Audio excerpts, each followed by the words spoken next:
नमस्कार, जोहार। मैं रीचा कुमारी आप सभी दर्शकों का स्वास्थ्य चर्चा के इस कार्यक्रम में स्वागत करती हूँ।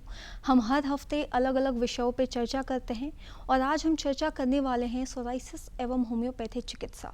और इसी संदर्भ में आज हमारे स्टूडियो में मौजूद है डॉक्टर मनीष कांत त्रिपाठी जी।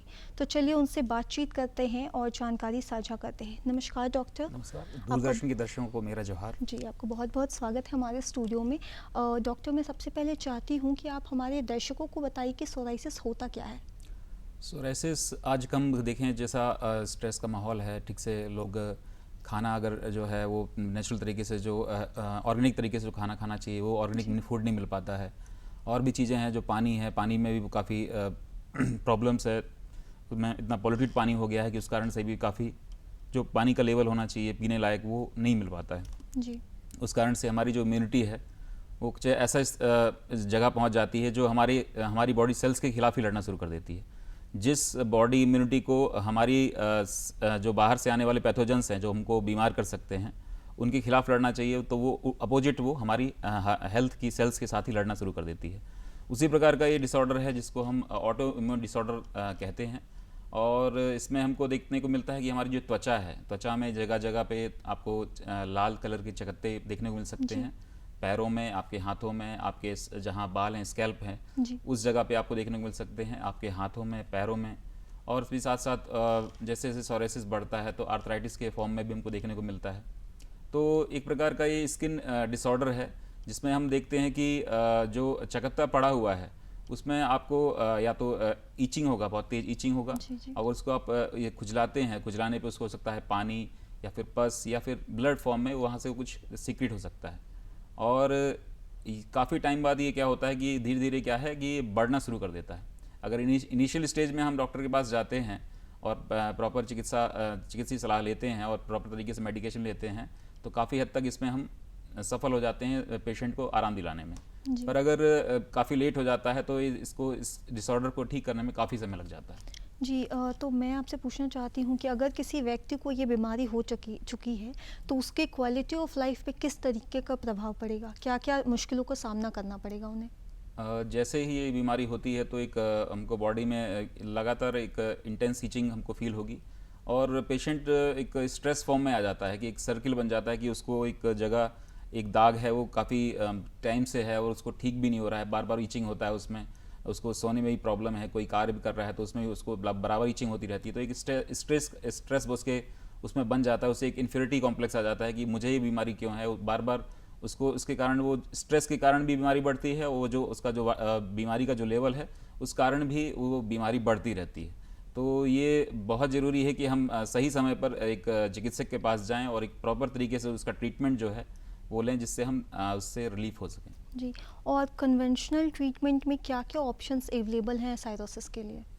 जो आपका एलोपैथिक ट्रीटमेंट है उसमें हम बात करें तो उसमें कुछ स्टेरॉयडल मेडिसिन है, क्रीम है, कुछ आपके मेडिसिन है जिसको जो हमारी जो बढ़ी हुई इम्यूनिटी है, जो हमारी सेल्स के खिलाफ ही लड़ रही है उसको डिप्रेस कर देती है और वो कुछ हद तक पेशेंट को राहत दे देती है। पर टोटल क्योर वो नहीं प्रोवाइड कर पाती है। जो पेशेंट है वो ज़िंदगी भर इस बीमारी से लड़ता रहता है और परेशान होता रहता है। उसके प्रॉपर तरीके से जो तरीका है वो है कि प्रॉपर मैनेजमेंट ज़रूरी है। इसमें आप पेशेंट के लिए मान के चलिए कि आपको प्रॉपर तरीके से जो लाइफ स्टाइल है वो आपको मेंटेन करना ज़रूरी है। कोई भी चीज़ अगर आप शुगर इनटेक है अगर वो ज़्यादा लेते हैं तो उस कंडीशन में भी आपको ये समस्या आपको बढ़ जाएगी। अगर आप प्रॉपर तरीके से पानी नहीं पीते हैं तो ये समस्या बढ़ जाएगी। प्रॉपर तरीके से सही टाइम पर जब आपको भूख लगती है तब आप खाना नहीं खाते हैं तो ये समस्या बढ़ जाएगी। अगर आप प्रॉपर तरीके से वर्कआउट नहीं करते हैं, मतलब मॉर्निंग वॉक नहीं जाते हैं या कुछ योगा प्राणायाम ये सब नहीं करते हैं तो इस कंडीशन में ये जो बीमारी है वो रेगुलर बढ़ती ही चली जाती है और पेशेंट उसमें परेशान होता चला जाता है। जी, तो होम्योपैथी क्या है और उसमें क्या इलाज है इस बीमारी के लिए? होम्योपैथी एक ऐसा सिस्टम है जो इसकी दवाएं हैं वो वही सिम्टम प्रोड्यूस करती हैं जिसको ये ठीक कर सकती हैं। और ये जो दवाएं हैं वो ह्यूमन प्रूव्ड हैं, सारे एज ग्रुप्स में, सारे सेक्स में इसका मतलब प्रूविंग किया जाता है। एनिमल प्रूविंग नहीं है, ह्यूमन प्रूविंग मेडिसिन है। तो एक प्रकार से टोटल सेफ रहती हैं। किसी जानवर पे इसका वो मतलब ये एनिमल्स पे इसका प्रूविंग नहीं हुआ है, एक ह्यूमन बींग्स पे हुआ है तो उस कारण से सिक्योर रहती हैं।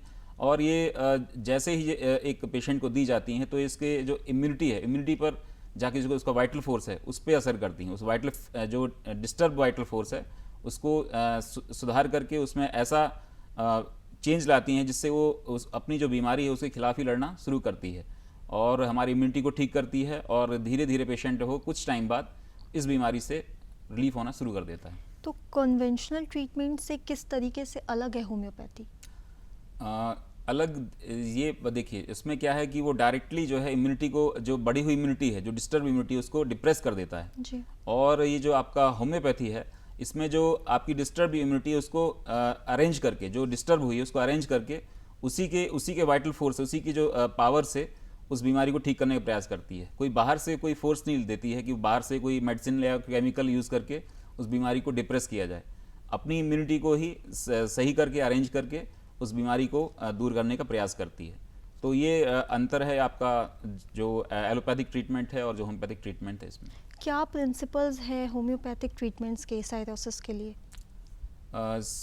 प्रिंसिपल्स यही हैं कि आप जो भी मेडिसिन लें उसमें कुछ परहेज की ज़रूरत पड़ती है। जैसे मैं इसमें बात कहूँ कि अगर कोई व्यक्ति है उसको अगर ये प्रॉब्लम है तो मिल्क और मिल्क से बनी हुई जो प्रोडक्ट हैं जी वो लेना बंद कर दे। और साथ में जो पैकेज्ड फूड हैं, जो प्रोसेस्ड फूड हैं, आपका जो पैकिंग में जो फूड आता है कि स्पेशली जो शुगर बेस्ड हैं जी उनको टोटली लेना बंद कर दे। साथ में अगर वो ब्रिंजल जो बैगन जो होता है उसका भी प्रयोग टोटल बंद कर दे, क्योंकि वो सब चीज़ें हैं वो एक प्रकार से डिसीज़ को बढ़ा देती हैं। और अगर पेशेंट अल्कोहल और स्मोकिंग का भी आदी है या उसको उपयोग करता है तो उसको कम करना पड़ता है, क्योंकि उससे भी ये बीमारी काफ़ी हद तक बढ़ती है और आगे चल के वो ऐसी इनक्योरेबल बीमारी बन जाती है कि उसको पेशेंट को लाइफ टाइम इसको सफ़र करना पड़ता है। तो मतलब देखा जाए तो आपको अपने खान पान से लेके हर चीज़ को बहुत शुद्ध रखना होगा, वरना वो फिर उस बीमारी को ट्रिगर करने वाला है। बिल्कुल। जी। तो और किस तरीके से इसका हम निवारण कर सकते हैं? क्या कोई घर की चीज़ें हैं, कोई घर के काम ऐसे, मतलब बाहर डॉक्टर से मिलना, उनसे इलाज कराना वो अलग है, तो क्या होम रेमेडीज़ भी ऐसी कुछ हैं? क्योंकि बहुत लोग डॉक्टर्स के पास ना जाके खुद ही होम रेमेडीज़ भी करने लगते हैं, तो ऐसे लोगों के लिए आप क्या कहना चाहेंगे? होम रेमेडी में यही कर सकते हैं, क्योंकि एक प्रकार से इम्यूनिटी की डिस्टर्बेंस है। इम्यूनिटी जो है आपके खिलाफ ही आपके एक्शन ले रही है। तो आप प्रॉपर तरीके से इम्यूनिटी को सही करने के लिए जो आप कर सकते हैं, आपके हाथ में क्या है कि आप प्रॉपर तरीके से वाटर इनटेक आपका सही होना चाहिए। अगर आपका वेट जो है 20 kg है, एक नॉर्मल 20 kg है, तो कम से कम 1 लीटर आपका वाटर इनटेक पर डे होना चाहिए। अगर 40 kg है तो आपका वाटर इनटेक कम से कम 2 लीटर होना चाहिए। और 60 kg है तो वाटर इनटेक आपका 3 लीटर से ऊपर ही होना चाहिए, मतलब 3 लीटर के आसपास होना चाहिए। इस प्रकार से 3 लीटर से कम पानी नहीं होना चाहिए।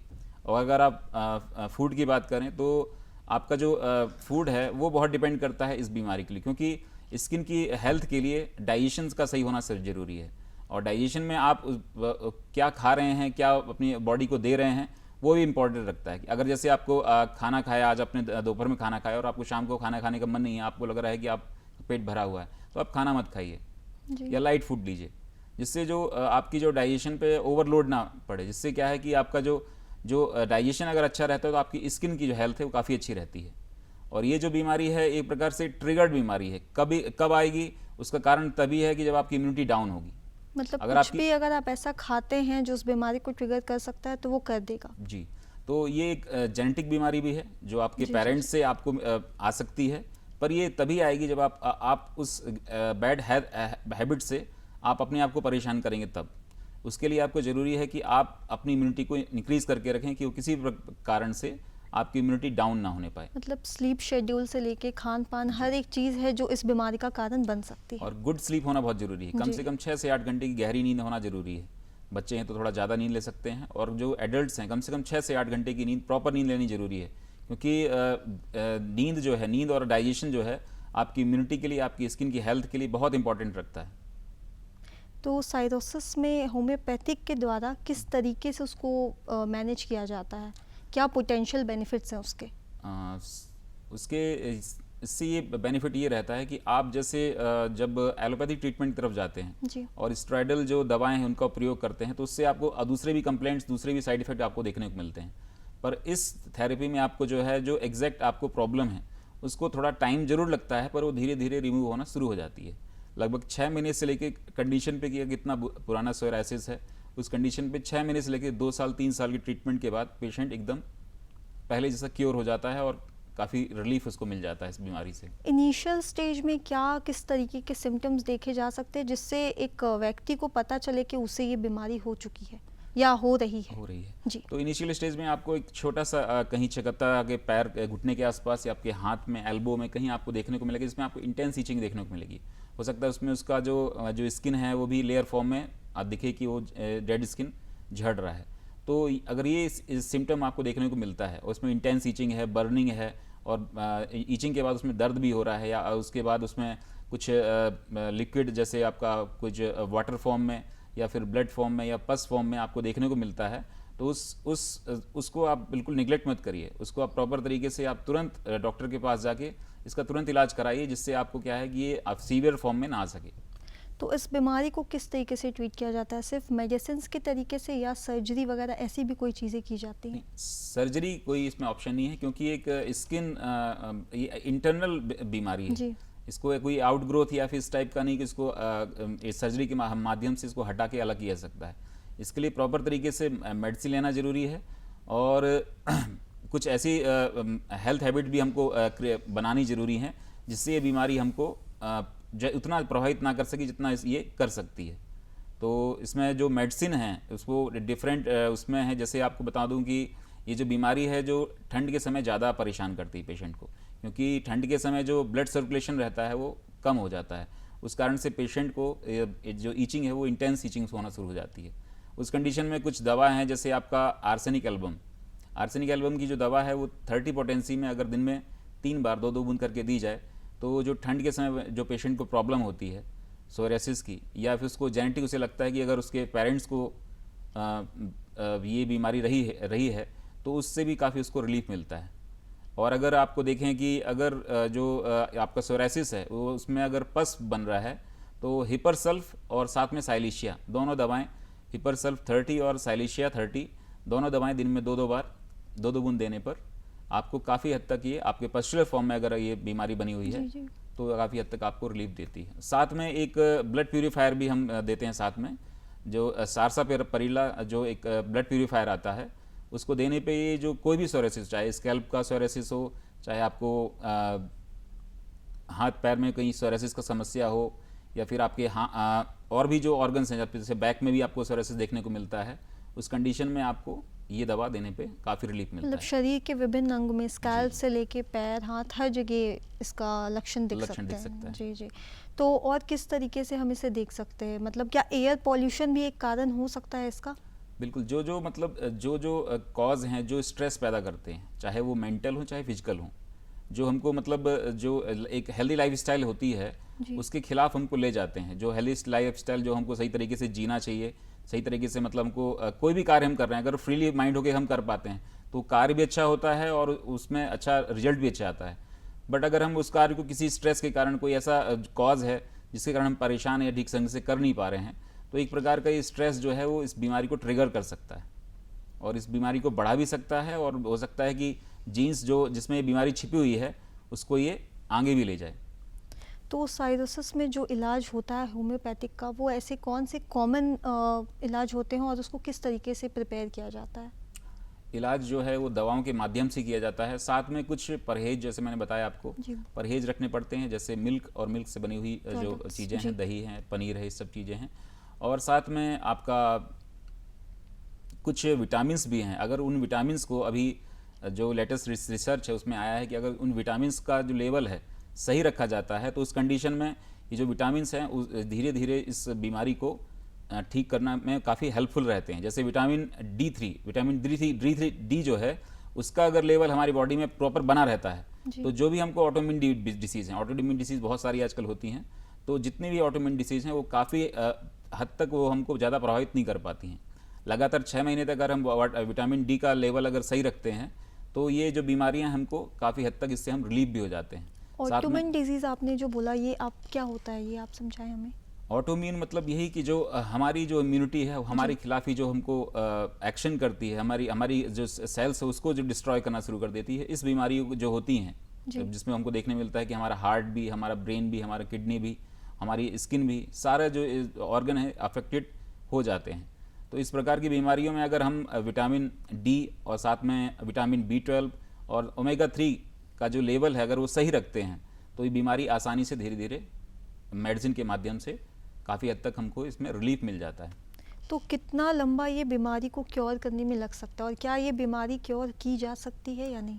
होम्योपैथी में इसका इलाज है और लगभग अगर शुरुआती स्तर है तो 6 महीने में बीमारी ठीक हो जाती है, और अगर 2 साल 3 साल पुरानी बीमारी है तो कुछ समय बाद लगभग 2 साल 3 साल डिपेंड करता है कि कितना मतलब इम्यूनिटी पे असर कर रही है दवा, उस डिपेंड 2 से 3 साल में काफ़ी हद तक रिलीफ मतलब परमानेंट क्योर हो जाता है पेशेंट को, मतलब ये दोबारा रिपीट नहीं करता। ये बीमारी क्या है कि एक बार ठीक होने के बाद दोबारा आ जाती है, इसीलिए इसका जो मेडिकेशन जो दवा लेने का जो फॉर्म है वो एकदम रेगुलर चलना चाहिए, कभी भी डिस्टर्ब नहीं होना चाहिए। अगर हमने दवा आज स्टार्ट की तो इसको रेगुलर जब तक डॉक्टर कहता है तब तक इसको कंटिन्यू रखना है। अगर बीच में रोक देते हैं या बीच में कुछ ऐसा प्रॉब्लम हो जाता है दवा नहीं ले पाते हैं, उस कंडीशन में ये जो बीमारी है रिपीट भी हो सकती है और मतलब और बड़े रूप में भी आ सकती है। तो इसको ये ध्यान रखना है कि एक बार मेडिकेशन स्टार्ट हमने कर दिया है तो प्रॉपर तरीके से जब तक वो डिसीज़ ठीक ना हो जाए तब तक प्रॉपर तरीके से दवाई हमको लेती रहनी है। और जो स्किन डिजीजेस है बहुत लोगों का ये भी मानना होता है कि वो छुआछूत की भी बीमारी होती है, तो क्या इसमें भी ऐसा कुछ है या फिर इस तरीके की चीज़ें देखी जा सकती हैं? ये जो बीमारी है वो कोई बैक्टीरिया वायरस या इस टाइप के कोई इन्फेक्शन फैलाने वाले उससे नहीं हो रही है, ये एक प्रकार का ऑटो इम्यून डिसीज़ है। तो ये एक पर्सन को है अगर या माँ को है तो बच्चे को ट्रांसफ़र नहीं हो सकती, ये मतलब एक प्रकार का ये नॉन इन्फेक्शियस डिसीज़ है, क्योंकि ये वायरल या फिर आपका बैक्टीरियल इन्फेक्शन से या फिर कोई फंगल इन्फेक्शन से ये बीमारी नहीं होती है। ये नेचुरल एक आपका जो स्किन है उसके इन्फ्लामेशन के जो ऑटोइम्यून डिसीज़ जो टी सेल्स पे जो काम करती हैं, टी सेल्स जो है बार बार अब स्किन की जो सेल्स है बार बार उसको इरिटेट करके उसका जो लाइफ स्पेन है, उसको लाइफ ड्यूरेशन है उसको कम कर देती है। लगभग जो 1 महीने का लाइफ ड्यूरेशन होना चाहिए वो 4 से 5 दिन में वो उसको कर देती है, जिस कारण से हमको क्या दिखती है बार बार हम स्किन में हमको उसकी डेड सेल की लेयर बार बार देखने को मिलती है। तो क्या होम्योपैथिक ट्रीटमेंट और कन्वेंशनल मेडिसिन दोनों को एक साथ यूज़ किया जा सकता है? नहीं, एक साथ यूज़ करने में फिर वो उतना इफेक्टिव नहीं हो, क्योंकि वो उसका जो मोड ऑफ एक्शन अलग है और इसका जो मोड ऑफ एक्शन वो अलग है, तो दोनों मेडिसिन एक साथ चलाना बेहतर नहीं है किसी भी हाल में। वो बीमारी को सही करने की जगह और ट्रिगर करने का काम कर सकता है। हाँ, वो मे भी चांसेस है कि वो और भी इम्यूनिटी को, क्योंकि ये इम्यूनिटी को ही ठीक करती है, आपके वाइटल फोर्स को ही ठीक करती है। हो सकता है इम्यूनिटी आपकी और ज़्यादा वीक हो जाए या फिर और भी डिस्टर्ब हो जाए तो और थोड़ा सा जो ये बीमारी है और बड़े रूप में भी आ सकती है। तो क्या कोई साइड इफ़ेक्ट्स भी देखे जा सकते हैं होम्योपैथिक में? अगर इसका इलाज है तो हर व्यक्ति को हर दवा सूट नहीं करती या हर तरीके का उपचार, तो क्या इसमें साइड इफ़ेक्ट्स भी देखे गए हैं अभी तक? साइड इफ़ेक्ट तो इसमें जो साइड इफ़ेक्ट नहीं कहेंगे, इसको बोला जाता है एग्रावेशन। ये जो शुरुआती स्तर में जो आपको बीमारी है, अगर आपको सही दवा मिलती है तो थोड़ा सा एग्रावेट हो, थोड़ी बढ़ जाती है, इसके बाद वो ठीक होना शुरू कर देती है। अगर वो जो बीमारी है अगर आपकी थोड़ी बढ़ के अगर वो सही फॉर्म में सही ठीक होना शुरू कर देती है तो इसको सही लक्षण मानते हैं। हमारे यहाँ एक काइंड ऑब्जर्वेशन एक थ्योरी है, उसमें अगर ये एग्रावेशन है, अगर शुरुआती स्तर में थोड़ा बढ़ता है, थोड़ा इंक्रीज होता है और इसके बाद धीरे धीरे अगर उसमें रिलीफ होना शुरू हो जाता है, इसको एक पॉजिटिव साइन मानते हैं। तो इसमें घबराने की ज़रूरत नहीं है। अगर थोड़ा सा अगर इंक्रीज हो रही है बीमारी तो उसमें वो 1 आध हफ्ते बाद वो धीरे धीरे आपकी ठीक होनी शुरू हो जाएगी और आपको परमानेंट क्योर की ओर ले जाती है। मतलब साइड इफ़ेक्ट जैसी कोई चीज़ इसमें नहीं देखी? साइड इफेक्ट हो सकता है जब अगर गलत मेडिसिन सेलेक्ट होती है, इसलिए जो दवाएं हैं प्रॉपर चिकित्सीय सलाह के आधार पर ली जाएं। अगर वो कोई अपने मन से या फिर कोई ऐसे अगर लेना शुरू कर देता है तो हो सकता है कि मेडिसिन का जो क्राइटेरिया उससे बाहर अगर कोई मेडिसिन आपने ले ली तो हो सकता है उसका साइड इफेक्ट भी थोड़ा सा आपको या फिर एग्रावेशन आपको देखने को मिल सकता है। जी, तो क्या इसका कोई साइंटिफिक एविडेंस है कि इस बीमारी को होम्योपैथिक के इलाज से ही सही किया जा सकता है? ऐसा कोई साइंटिफिक प्रूफ तो नहीं है, क्योंकि क्या है ना कि एक्चुअली ये जो मेडिसिन है वो नर्व सेंसेशन पे काम करती है। कोई ऐसा नहीं कि ब्लड पे जाके ब्लड से डिज़ोल्व होके फिर ये वहाँ से ऑब्जॉर्व होके फिर ये सिस्टम पे जाती है। इसका जो ऑब्जॉर्प्शन है वो न्यूरल ऑब्जॉर्प्शन है और न्यूरल तरीके से ही काम करती है। अभी साइंस इतना डेवलप नहीं है कि उसका साइंटिफिक प्रूफ अभी तक दे सके, पर यह है कि क्लिनिकल प्रैक्टिस में देखा जाता है कि अगर कोई पेशेंट इस टाइप से आता है तो उसको जो अगर ये बीमारी से समस्या से परेशान है तो काफ़ी हद तक ये रिलीफ दे देती है और कई पेशेंट्स को ये परमानेंट क्योर भी कर देती है। तो क्लिनिकल प्रैक्टिस ही इसका आधार है, बाकी एग्जैक्ट साइंटिफिक प्रूफ अभी नहीं संभव है। औसतन कितने व्यक्तियों में ये बीमारी देखी जा सकती है? अगर 10 व्यक्ति हैं तो उनमें से कितने व्यक्तियों में ये बीमारी देखी जा सकती है? 10 में से 1-2 व्यक्तियों को ये आजकल जैसे जैसे पोल्यूशन बढ़ रहा है, स्ट्रेस बढ़ रहा है, तो लगभग जी। 1 से 2 लोगों को ये बीमारी देखने को मिल जाती है। और जैसा कि आपने बताया कि जेनेटिक्स का एक सबसे इम्पोर्टेंट होता है इसमें, जी। जेनेटिक्स अगर माता पिता को है तो बच्चे को वो बीमारी हो सकती है। बिल्कुल, तो बिल्कुल। ये आगे चलती जाएगी या फिर इसका कोई है एक फुल स्टॉप है इस फुल बीमारी के? स्टॉप यही है कि प्रॉपर जो मैंने बताया, प्रॉपर जो मैनेजमेंट है, अगर प्रॉपर तरीके से मैनेजमेंट किया जाए, हमारी इम्यूनिटी को डाउन ही नहीं किया जाए, जी। किसी भी प्रकार से वो जो बीमारी हो ट्रिगर ही ना हो सके, अगर हम इतना ध्यान रखते हैं तो निश्चित रूप से कुछ टाइम बाद ये, कुछ जनरेशन बाद ये बीमारी ऑटोमेटिक ठीक होने लगी, क्योंकि वो जीन का एक वो है कि वो अगली पीढ़ी में ये बीमारी को ले जाता है। पर कुछ टाइम बाद जैसे जैसे अगर हमारी इम्यूनिटी सुधार रहती है, अगर हम प्रॉपर तरीके से ध्यान देते हैं, तो ये जो है बीमारी धीरे धीरे एक प्रकार से वापस चली जाती है और फिर दोबारा इस जनरेशन में नहीं होती बीमारी। मतलब टाइम के साथ साथ इस बीमारी का क्योर है, क्योर देख है, जी। सकते हैं। जी, तो और किस तरीके से हम इस तरीकों, मतलब अगर बच्चों को समझाना हो जी। तो किस तरीके से हम उनको पहले से ही इस बीमारी के बारे में अवेयर कर सकते हैं? बच्चों को पढ़ाई के साथ साथ कुछ गुड हेल्थ हैबिट्स भी सिखाना जरूरी है। जी। जैसे वो बच्चे क्या लापरवाही करते हैं कि पानी प्रॉपर तरीके से नहीं पीते हैं, हम्म। स्पेशली मॉर्निंग में, जब एक लॉन्ग टाइम के बाद पानी की ज़रूरत बॉडी को रहती है। अगर बच्चा सुबह मॉर्निंग में पानी नहीं पीता है तो उसको बहुत दिक्कत होती है। तो उसको कैसे भी करके समझा के, थोड़ा कुछ डांट के भी अगर बच्चा पी सके पानी, तो प्रॉपर तरीके से उसको पानी मॉर्निंग में 1 गिलास ज़रूर पानी पिलाना चाहिए। साथ में उसकी जो फूड हैबिट हैं, जैसे आपका आजकल हम देखते हैं कि पैकेज फूड का जो क्रेज़ है, मतलब बच्चा जो है वो बाहर का ही खाना खा रहा है, जी। घर का खाना पसंद ही नहीं Avoid कर रहा कर रहा है, है। हाँ। तो उसको भी किसी भी प्रकार तरीके से थोड़ा सा दें, वैसा नहीं कि अगर अगर बच्चा नहीं मान रहा तो थोड़ा सा दें, पर ओवर ईटिंग ना करें कि बच्चा सिर्फ उसी पे डिपेंडेंट हो जाए। मतलब थोड़ा सा दें और घर का ही ऐसा खाना टेस्ट बनाएं कि वो मतलब पसंद एक करना शुरू बैलेंस करें, मेंटेन बैलेंस करके मेंटेन करें, चलना है। जी। जी। क्योंकि वो फिर आगे चल के फिर बच्चे को बहुत परेशान कर सकता है। ऐसी बीमारियां फिर आगे चल के परेशान करेंगी तो फिर बच्चा, फिर जो प्रॉपर डेवलपमेंट होना चाहिए बच्चे का, वो देखने को नहीं होगा। मिलेगा हमको। तो आपने बताया कि हमें क्या क्या चीज़ें अवॉइड करनी चाहिए। अब ऐसी कौन सी चीज़ें हैं जिसे हमें अपने लाइफस्टाइल में इंक्लूड करनी चाहिए जिससे इस बीमारी से हम बच सकते हैं? तो इसके लिए तो सबसे बेहतर तरीका आपका ये है कि आप जो आपका विटामिन्स का जो लेवल है जी। उसको मेंटेन करें। तो विटामिन्स में आपका विटामिन डी जो है वो अगर आपका फुलफिल है, आपका जो सही लेवल पे है, जो होना चाहिए वो अगर उस लेवल पे है, तो ये बीमारी आपको कभी भी ट्रिगर नहीं करेगी। क्योंकि ऑटोइम्यून बीमारियां देखी गई हैं आज के टाइम पे कि ऑटोइम्यून बीमारी अगर आपको है तो कहीं ना कहीं आपका विटामिन डी का जो लेवल है कहीं ना कहीं डाउन है। अगर उसको आप प्रॉपर तरीके से मेंटेन करते हैं, जो डाइट है, जिसका जो प्रोसीजर है विटामिन डी का, अगर उसको तरीके से सही तरीके से आप फॉलो करते हैं तो निश्चित रूप से आपको ये बीमारी कभी होगी ही नहीं। जी। साथ में आपका ओमेगा 3 फैटी एसिड जो रहते हैं उसको अगर प्रॉपर तरीके से लेते हैं तो उससे भी ये जो बीमारियां हैं, जो ऑटोइम्यून बीमारियां हैं, जो और अदर्स बीमारियां हैं, वो भी आपको परेशान नहीं करेंगी। मतलब इम्यूनिटी से लेके जितनी भी चीज़ें हैं जो हमें हमारी इम्यूनिटी को इफ़ेक्ट कर सकती है, उन चीज़ों पे हमें ध्यान देना है। जी बिल्कुल। खान पान से लाइफस्टाइल, आपके व्यायाम करने का तरीका, हर कुछ। तो फीमेल्स में अगर देखा जाए तो फीमेल्स का एक अलग होता है, फीमेल्स की बॉडी में और भी बहुत तरीके की चेंजेस होती जी। है as compare to male bodies. तो क्या ये बीमारी फीमेल्स के अदर चीज़ों पे भी अफेक्ट करती है, लाइक पीरियड्स वगैरह, इन सब चीज़ों पे भी कुछ उनका असर होता है? नहीं, इस टाइप का तो कोई वैसा कोई असर नहीं रहता है। वो इक्वल, चाहे मेल हो फीमेल हो, एक प्रकार का स्किन डिसऑर्डर है जो जी। इक्वल ही काम करता है, जो चाहे मेल हो चाहे मेल, उसमें कोई फीमेल, उसमें कोई अंतर हमको देखने को नहीं मिलता है कि कोई फीमेल है तो ज़्यादा प्रभावित करेगी, मेल है तो ज़्यादा प्रभावित करेगी, ऐसा नहीं, इक्वली सेम। तो सिर्फ स्किन की दिक्कतें आती, स्कैल्प का जैसे आपने बताया स्कैल्प में भी दिक्कतें जी। होती हैं, तो स्कैल्प के लिए क्या कुछ अलग से ऐसा कुछ ट्रीटमेंट है? मतलब क्योंकि बहुत लोगों को ये डर होता है कि स्कैल्प में हो गया है, स्किन से पूरे शरीर में फैल जाएगा। स्कैल्प में यही रहता है कि जैसे आपको कुछ टाइम बाद देखने लगता है कि आपके जो फॉरहेड में या पीछे गर्दन साइड में या कान के पीछे आपको थोड़ा सा चकत्ते टाइप के आपको दिखने शुरू हो जाएंगे। जी। तो उस कंडीशन में अगर आपको दिखता है तो आप कोशिश करें कि जो शैम्पू हैं, शैम्पू का उपयोग कम से कम करें, क्योंकि वो उसको इरिटेट कर सकता है और भी उसको बीमारी को बढ़ा सकता है।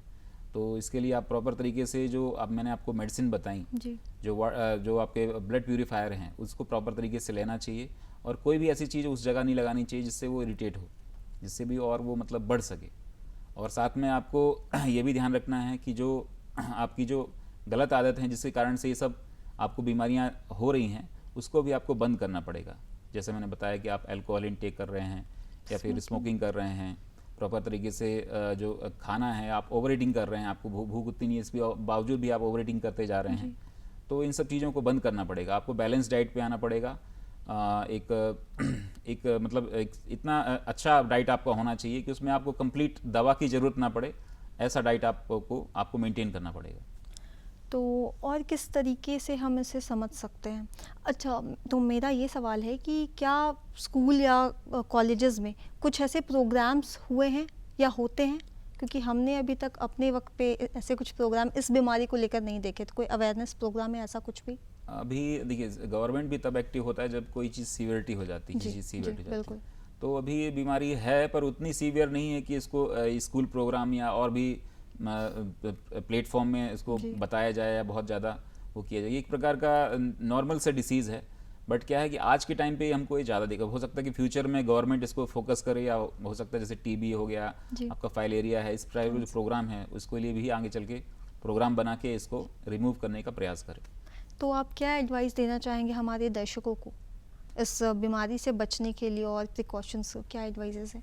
बचने का सिर्फ एक ही उपाय है कि आप जो आपका विटामिन का जो लेवल है, विटामिन डी का लेवल है, विटामिन B12 का लेवल है, ओमेगा 3 फैटी एसिड का जो लेवल है, उसको मेंटेन करके रखें। और कोई भी ऐसा ट्रिगर, जैसे आपका कोई स्ट्रेस, कोई ज़बरदस्ती का स्ट्रेस ना लें।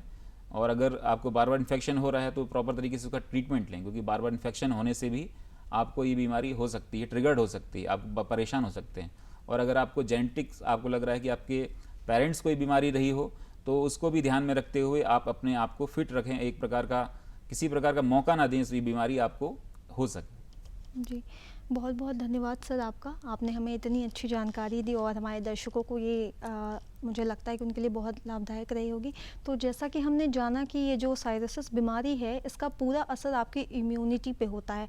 आप किस तरीके का खान-पान करते हैं, आपकी लाइफ़स्टाइल क्या है, किस तरीके से आप अपने बॉडी के अंदर क्या चीज़ों को डालते हैं, इन सब का प्रभाव इस बीमारी में देखा जा सकता है। तो मुझे आशा है कि आज का ये चर्चा का विषय आप सभी के लिए लाभकारी होगा। और मुझे दीजिए इजाज़त, मैं मिलूँगी आपसे अगले अंक में। तब तक के लिए नमस्कार।